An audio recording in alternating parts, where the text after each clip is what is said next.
Welcome to the Financial Flossing podcast with Ross Brannan, guiding dental professionals to a brighter future. Ross Brannan is a financial advisor who knows it's not just about your teeth. He helps dental practice owners protect and maximize today's cash flow to plan for tomorrow's cash needs. Find him at rossbrannan.com. On the show, he brings together experts to help dental professionals looking to make smart money decisions to grow their income, turn their retirement goals into reality, and improve their lives. And now, here's your host, Ross Brannan. Welcome to the show. My guest today is Mark Costas. Mark is the owner, general dentist, and clinical director at the Horizon Dental Group, the founder and CEO of the Horizon School of Dental Assisting, and the founder and CEO of the Dental Success Institute. Today, he's our guest on Financial Flossing. Mark, welcome to the show. Hey, Ross. Thanks for having me, man. Sure thing. Well, for our listeners who don't know who you are, they're going to learn a lot today. You have an incredible story and you have a ton of things going on. I want to start from the beginning because it's a really cool story. Kind of tell us your background and how you got into dental school, and we'll go from there. Okay, I'll try to condense this to 60 seconds or less. All right, 16 years old, my very first ever varsity baseball game, playing left field. Big kid gets up to the plate, smacks one in my direction. I'm at a brand new high school because I had transferred from Tucson, Arizona, where we were living, to Agora Hills, California. Used to playing on a much deeper field with a warning track. Okay, we know where this is going, right? So I'm trying to play the ball off the fence, waiting for my right foot to hit the warning track, which it never does because this new field doesn't have a warning track. And it's about 70 feet shorter than my previous field. So I face plant into the left field fence. I break my jaw and I lose most of my upper front teeth. Okay. Dentistry's never been on my radar before this period of time. And now I am faced with 16 months of rehabilitation in and out of the dental offices of incredible specialists and general dentists and plastic surgeons to put my face back together. So dentistry pops on my radar at 16 years old when it had never previously been on my radar before. Get all the way through high school. I played a couple of years of college football, decided it was time to hang up the cleats because I wasn't 6'8" like Ross. And I decided to transition over to try to focus on getting my GPA up so that I could become a dentist. It took me 3 years and 21 attempts to get into dental school. During that time, I got into the executive MBA program at University of San Diego. I bought my first business, which was a catering truck, which I called the Roach Coach. So I learned and cut my teeth in entrepreneurship as a business owner. Got into dental school a little bit later than most. Got out of dental school in the first 7 years. I had 6 practices, did it all wrong. And I learned most of my lessons, my very expensive lessons, in the trenches of owning multiple practices. Okay, so you were denied entry to dental school 21 times? No, that's incorrect, Ross. I was denied 20 times. I got in the 21st time. Okay, that's right. My bad. I'm sorry. no, but it was a cheap shot. I'm sorry. It was ugly. I have 20 rejections in a shoebox. Yes. Okay, so that's perseverance. You could write a book on that. If you haven't, you might want to consider it. I mean, perseverance, right there. It's a guy who really wanted to be a dentist. So they didn't think very highly of you. You finished in the middle of your class, so you weren't like that. No one thought you were the genius. But you knew a little about business. And as we've talked before on this podcast, in dental school, you learn nothing about business, nothing about money, only clinical stuff. So Correct. You were ahead of the curve. You owned 6 practices within 7 years. Is that what you said? Is that right? Yeah, I associated the first year. I worked for one of my friends from dental school. And then in the next 6 years, I acquired 6 practices or started. I started 2 and acquired 4. So, and now for those who don't know, you have owned 16 practices and you currently own 4, correct? Correct. So you might know a thing or two about owning a practice, starting a practice, running a practice. Would that be a fair statement?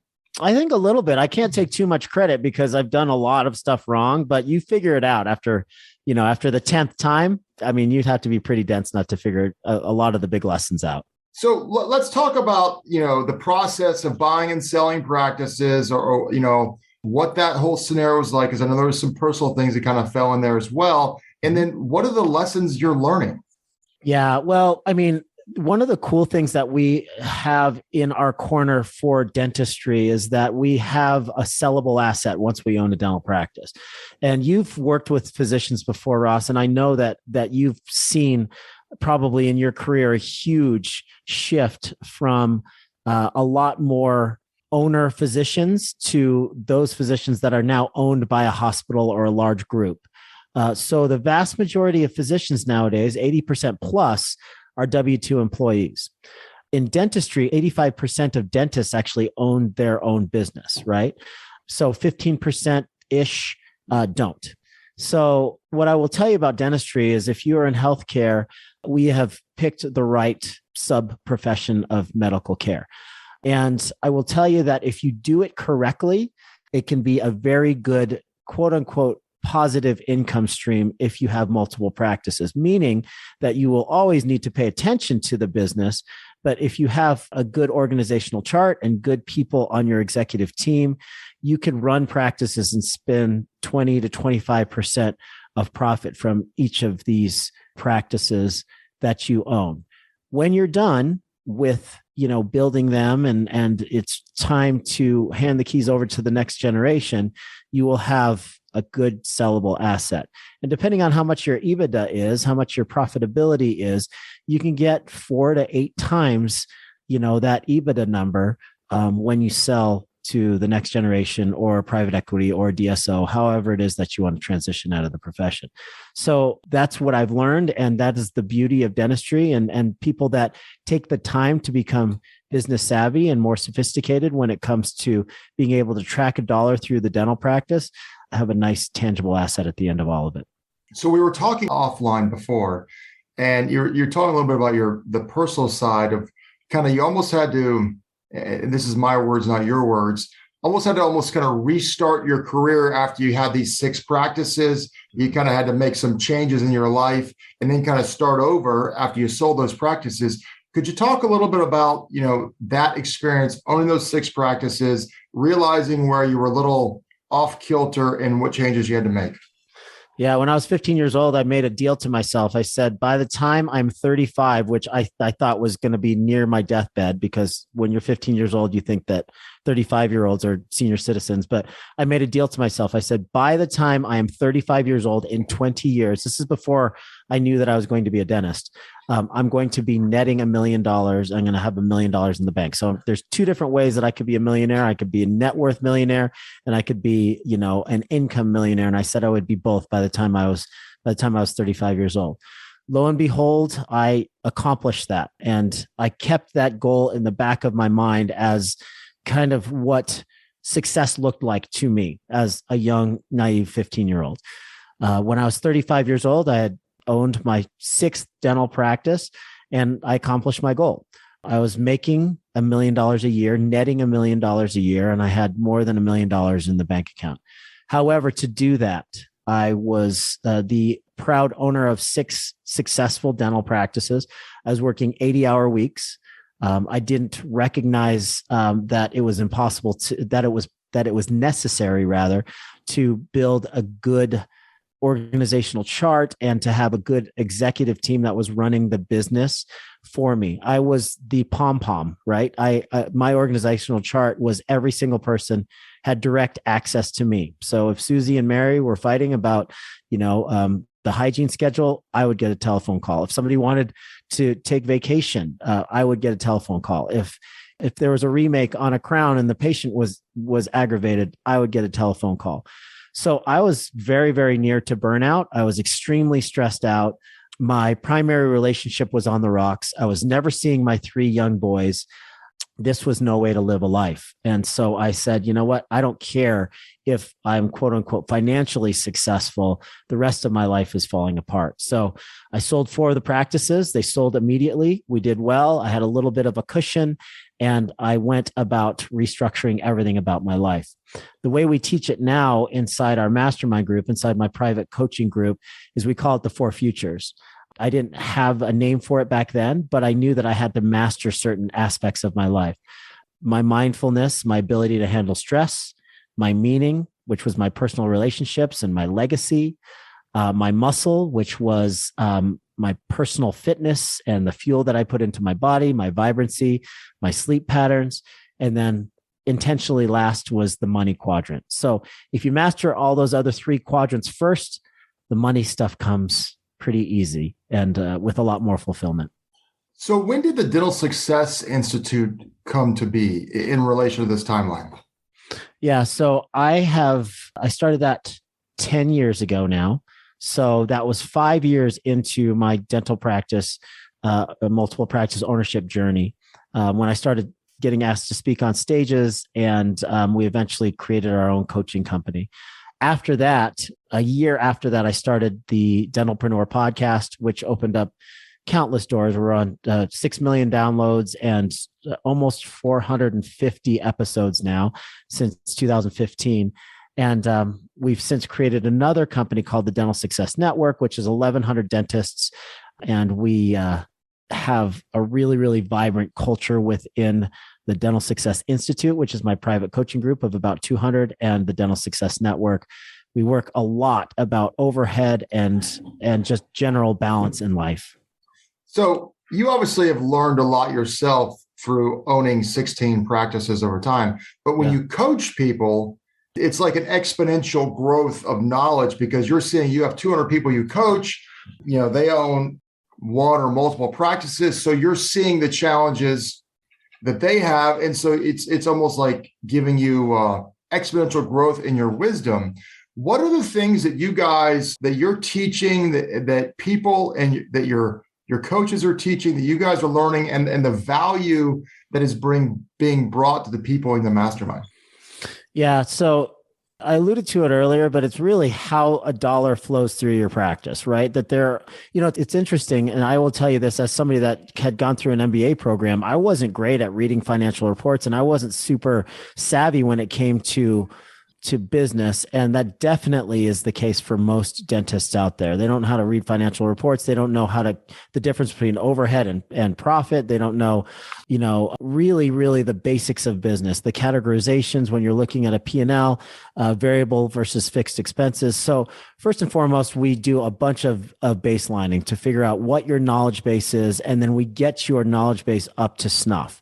That's the first thing that we like to do. And then once that is done, once we fix the machine, we plug the holes in the bucket, then we worry about decreasing those fixed expenses. The only way to decrease fixed expenses is by increasing production, by potentially attracting more new patients. So this is in different phases. First, it's business knowledge. Then it's ramping up production, which in turn is going to decrease your overhead, increase your profitability. Those are the things that we're talking about from a business standpoint. And then once you get to that level, which we call black belt level, when you have an overhead less than 50%, you're a strong leader, you have a good culture in your dental practice, you're completely systemized.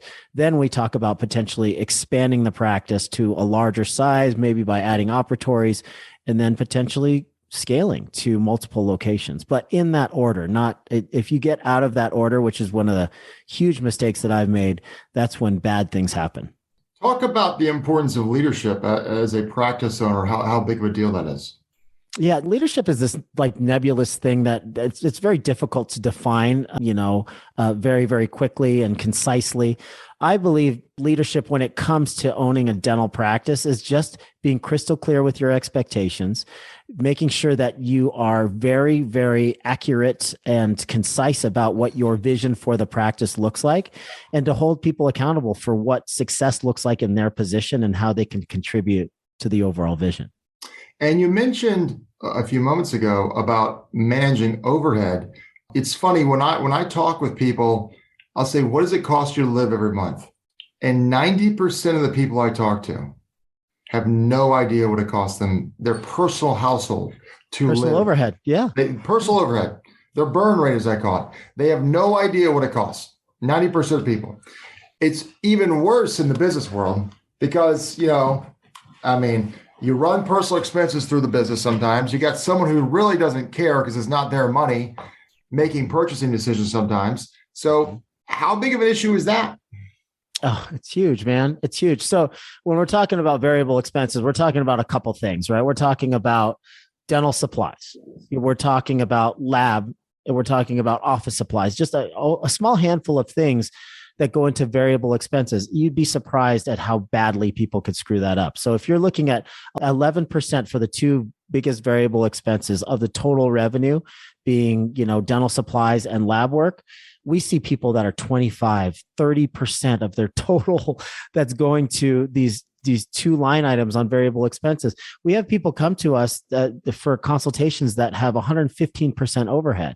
They're like, where's all the money? I'm producing all this. And I'm like, well, you're spending 10% of your total take home of your total revenue on something that you should be spending 4.5% on. And once we are able to kind of show people how simple it is to track these expenses, and if you have a way to negotiate and watch your inventory and teach your team who are actually ordering what their parameters are, things can fix you can fix things very, very quickly. Our Dental Success Network has, like I said, 1,100 dentists in there with a collective revenue of like $1.6 billion. So we have the ability to go to any vendor and say, we have 1,100 users here, $1.6 billion. We need you to decrease this particular price by 15%. And they actually listen to us. Try to do that as a single dental practice owner, and you will never even get anybody to pick up the phone.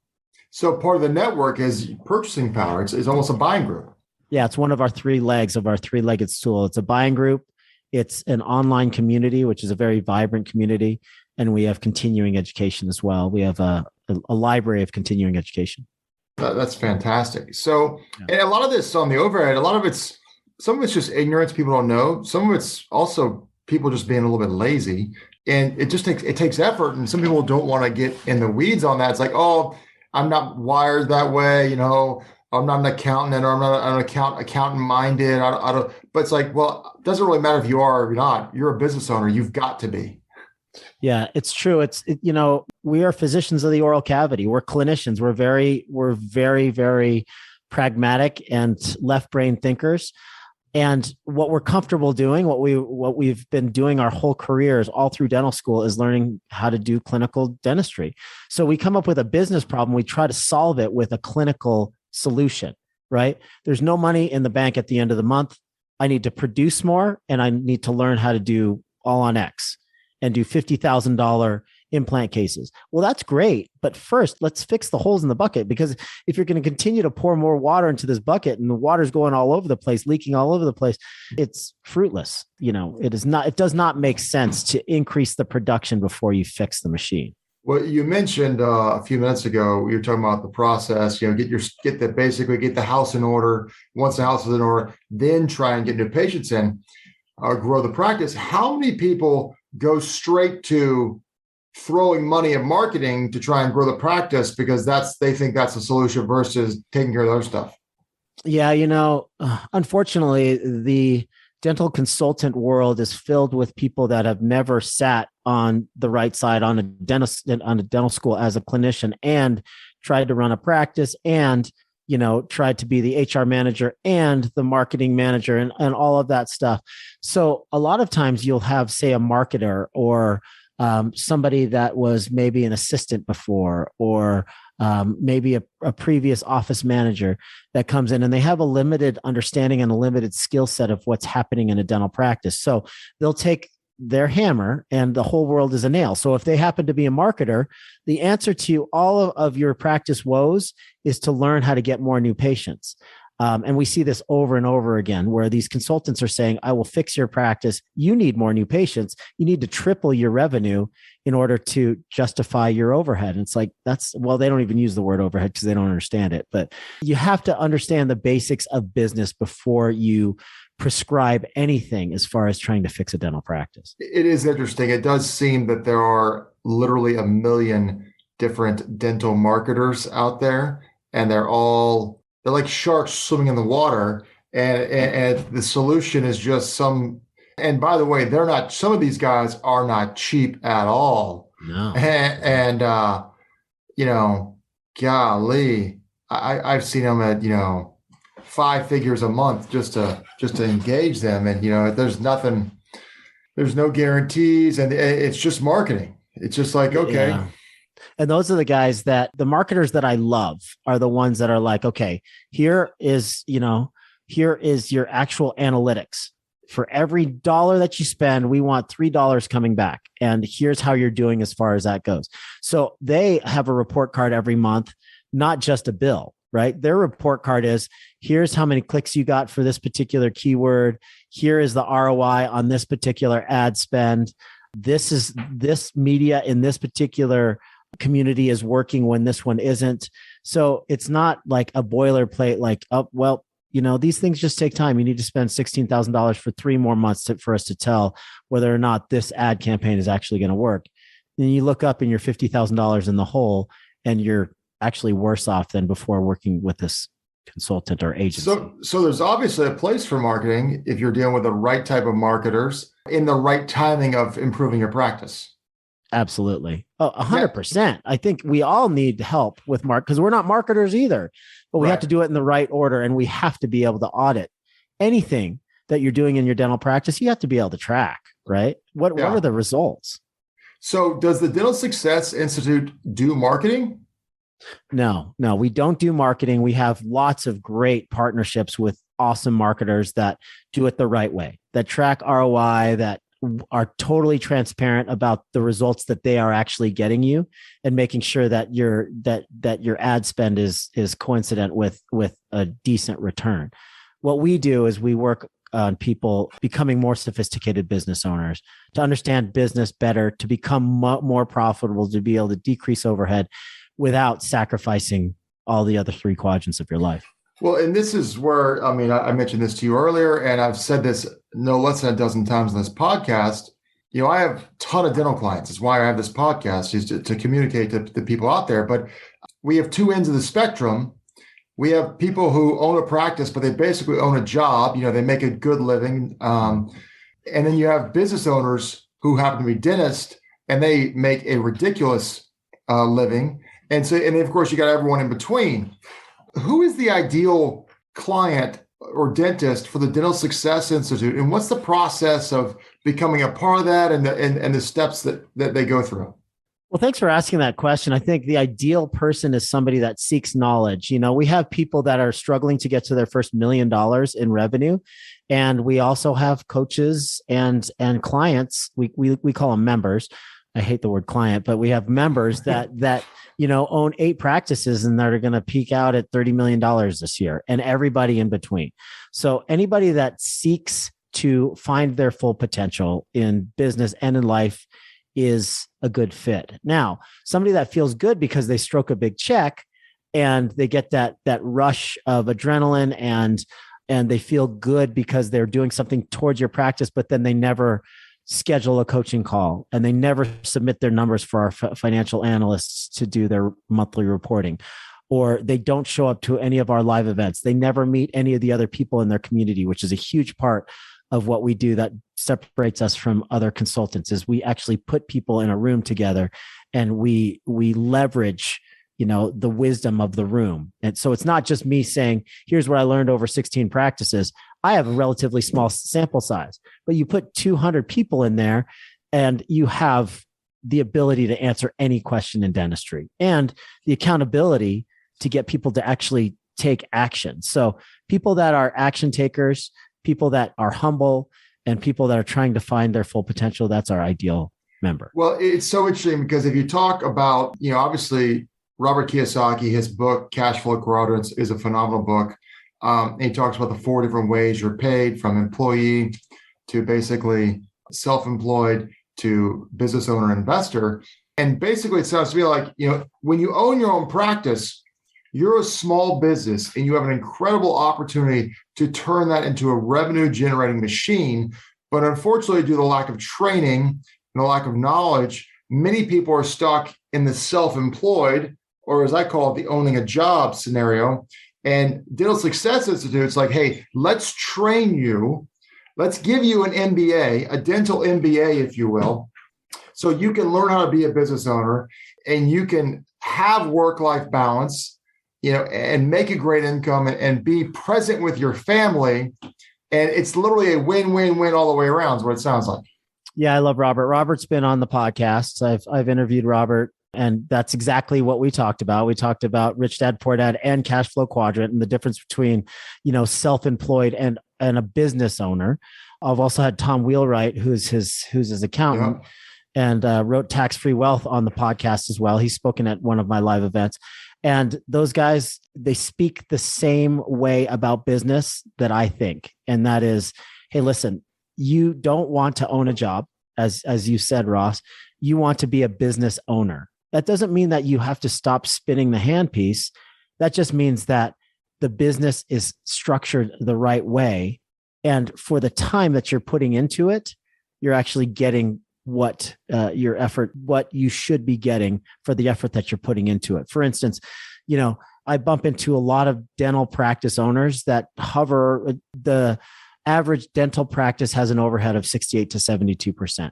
And if you add 30% of associate/owner compensation to that, the doctor's wages, you're looking at 98 to 102% of total expense. That means there's zero profitability left for the practice owner. It doesn't have to be that way. Those are the people that actually own a job because they're making about as much as they would make as a W-2 employee working for a large DSO, or maybe even less for all of their efforts because their overhead is so out of control. So there's a difference between owning a business, like you said, and being a business owner. Yeah, that's so good. That's so good. So can you give kind of some success stories from Dental Success Institute members? And, John Doe dentist came in, here was his situation, 24, 36, 48 months later, here's what's going on in his world. I mean, I could do that all day long, but I will tell you the way that we structure. And another reason that we're different is that all of the coaches inside my organization have been members/clients first, right? So they all come in saying, hey, Mark, I really seek to grow my practice. I need to improve my work-life balance. Help me. So we put them through a curriculum that spits them out on the other side if they do everything according to kind of what our suggestions are and the other coaches as black belts. A black belt is somebody that has 50% overhead or less and has a really high leadership score. We have ways of measuring all this, a really high cultural assessment score and a really high systemization score, right? So those are the people that turn around and say, we invite them if they're willing to become coaches within our organizations. So these people are running multiple 7-figure practices and they still find time for other people in the community to coach them and to help replicate their success, right? So every single year we have a contest on stage at my Dental Success Summit. We get between 700 and 1,000 people at my Dental Success Summits. So we pick 4 people and they compete for a prize of $3,000 that they can donate to any of their favorite charities. So they get up and they have 10 minutes and say, here's where I started, here's where I've ended up. And then the audience votes on who their favorite, most inspirational winner of the transformation contest is. So like I said, I've been doing this year, will be our 9th summit. So we have 36 incredible success stories, plus our 14 black belt coaches. Those are all huge success stories. I will tell you that one in particular, her name is Dr. M. We called her Dr. M from stage. Her name is actually Summer Casmel, and she lives in Colorado. And she was able to take one practice that was doing just over $1 million. She reached out to me because she was very, very concerned that she could no longer practice because she has a medical issue where she can't sit down on the dental stool in the operator chair for any length of time. So she was saying, Mark, what do I do? Do I sell my practice? If I sell my practice, what do I do after that? I'll have, $700,000, but what do I do? I have a family to feed. So we said, all right, here's what we're going to do, Summer. This is just prior to her first of 6 surgeries. We're going to set your practice up with associates and we're going to really start running this like a really true business. She's like, okay, I'm in your hands. Let's see what we can do. She's managed to acquire 3 more dental practices and she merged them into 2 large practices. Her EBITDA is approaching multiple 7 figures, not her revenue, her EBITDA now. So if she wanted to, she could sell her operation. This is less than 4 years later for, let's just say, multiple millions. And she gets approached by DSOs every single day. for an 8 times valuation because of how profitable and well run her practices are. So she went from one single $1 million practice to 4, which merged down to 2 mega practices. And she's one of our most popular black belt coaches. She takes more calls than any of the other black belt coaches because she loves just helping people that much. She's a very, very special person. That's amazing. So speaking of your Dental Success Summit, it's coming up here in 2 months. It's June 10th through June 11th in Phoenix, Arizona. Correct. Talk a little bit about that. Is registration still open? Can people still sign up for that if they want to learn more? I mean, do you have to be a member to go, or can anybody go? Talk about that. Yeah, thanks so much, Ross. So we call it the family reunion. So all of our mastermind members will be there. Additionally, the general public is more than welcome to come. We have a very exciting keynote speaker this year. Last year's keynote speaker was Peyton Manning, who's everybody knows as a very famous quarterback. This year, we have James Hinchcliffe, who is a famous Indy race car winner, and he was also on Dancing with the Stars. Beside the fact that we have really interesting keynote speakers, all of the black belt coaches will also be getting up and teaching something at the summit. It will be actionable content about how to increase the profitability of your practice, decrease your overhead, how to become more systemized, how to become a better leader, and most importantly, how to not sacrifice everything in your life in order to be financially successful. However, we don't ask you to make the choice between a good family life and becoming a good spouse and becoming a good husband.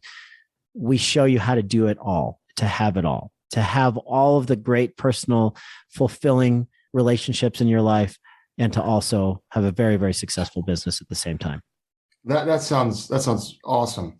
So as we wind this conversation down, I ask every guest 2 questions. First question is, what advice would you give a brand new dental school graduate? Yeah, there's a couple things about new graduates. I've spoken at more than half the dental schools in the country. And I love speaking to dental students. I love to welcome them to this profession that they've selected, but they have an uphill battle. Let's face it. I mean, they're going to be saddled with more dental school debt than any previous generation. The upside to that is that they have more access to information than any other generation before them. So they have podcasts like yours, Ross, and mine, and they have free information on YouTube. They have the ability to go to continuing education events basically for free, if not at a 90% discount. So my number one bit of advice would be to get educated. Get educated about business. Make sure that you have like a crystal clear vision of what you want your career to look like when it's all over. Don't bounce around and just say, okay, I'm getting $125,000 from this DSO. It's going to be the fastest way to start paying my loans back. Really take the time to sit down and strategize what your career is going to look like and reverse engineer that. But the first step is knowledge. Knowledge is power when it comes to business ownership. And don't be the misinformed person that thinks that you can fix all of your woes by producing more dentistry. That's great right there. Now, I'm a big reader. I read a lot. I would imagine you do as well. What book recommendations do you have? Oh, so many. My favorite book in the world right now probably is Extreme Ownership by Jocko Willink, just because I believe that we have to take 100% responsibility for everything that happens in our business and our life. Anything by Ryan Holiday. Ryan Holiday is The Obstacle is the Way. He's a great provider of information about Stoic philosophers. He was on my podcast as well. I love Lifespan by David Sinclair. That's about some of the biohacking stuff and how to live to be 100. I like Profit First by Mike Michalowicz. I like E-Myth Revisited by Michael Gerber. I like anything by Donald Miller. I had The Operator on, Robert O'Neill, the guy who shot Osama bin Laden. He was on my podcast as well. That is hugely inspirational. Any of those books, I think, I'm an avid reader as well, I think would serve you well in business and personal life. So you have a lot of things going on. So I want to make sure people know how to get in touch with you. First of all, tell us the name of the podcast again so they can subscribe to that. The Dentalpreneur Podcast, Dentalpreneur. And that's anywhere where you can get podcasts. The coolest thing in the world, my kids found out that if you just say, hey Siri, can you play the Dentalpreneur podcast? Or hey Alexa, can you play the Dentalpreneur podcast? It pops up. So they think that Dad's pretty cool now. And it's on, Apple, iTunes, anywhere where you find podcasts. And it's a big podcast. You've had over 1,400 episodes, right? Yeah, we're approaching 1,450 episodes, 6 million downloads. We get between 8 and 12 million unique listeners per day, and it's a 5-day-a-week podcast. Well, that's so cool right there. Yeah. So you've got the Dentalpreneur podcast. Now, the Dental Success Institute, that's true, dentalsuccess.com. Yeah, truedentalsuccess.com. And if you click on the summit icon, you can register for the summit, or you can reach me that way too. I'm also on all the socials, Dr. Mark Costas on Instagram and Dental Success Institute on Facebook. Any other ways they can get in touch with you or they can hear content you're putting out? Yeah, the probably the fastest way is truedentalsuccess.com. And there's a contact mark icon, and you can reach out to me directly through there. And of course, the summit's only 2 months away. You can still register now if you're interested. And it sounds like it'll be a phenomenal event. Thanks, Ross. I really appreciate that. Well, sure thing, Mark. This has been a fantastic podcast, really fascinating, interesting. I really appreciate your time today. Ross, I'm so honored to have been asked. Thank you so much. Continue doing what you're doing. And I thank you for all your help in educating the masses within our awesome profession. Sure thing. You've been listening to the Financial Flossing Podcast with Ross Brannan. Tune in next week for our next episode. This has been another episode of Financial Flossing with Ross Brannan, guiding dental professionals to a brighter future. If you liked what you heard, consider subscribing wherever you listen to podcasts. For more on Ross Brannan, visit rossbrannan.com.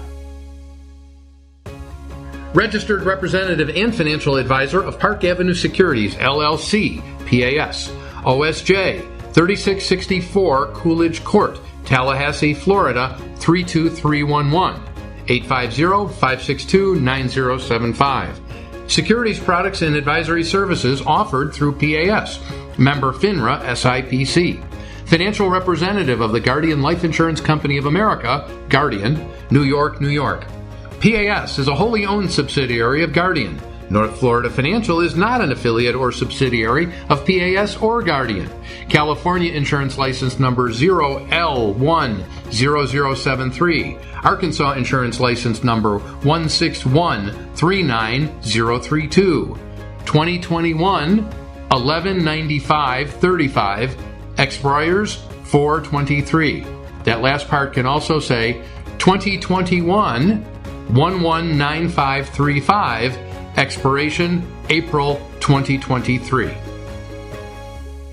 This podcast is for informational purposes only. Guest speakers and their firms are not affiliated with or endorsed by PAS, Guardian, or North Florida Financial, and opinions stated are their own. External sites and material are provided for your convenience in locating related information and services. Guardian, its subsidiaries, agents, and employees expressly disclaim any responsibility and do not maintain, control, recommend, or endorse third-party sites, organizations, products, or services, and make no representation as to the completeness, suitability, or quality thereof. Ross is a registered representative and financial advisor of Park Avenue Securities, LLC, PAS, OSJ, 3664 Coolidge Court, Tallahassee, Florida, 32311, 850-562-9075. Securities products and advisory services offered through PAS, member FINRA SIPC, financial representative of the Guardian Life Insurance Company of America, Guardian, New York, New York. PAS is a wholly owned subsidiary of Guardian. North Florida Financial is not an affiliate or subsidiary of PAS or Guardian. Arkansas Insurance License Number 161-39032. California Insurance License Number 0L10073. 2022 137997. Expiration 524.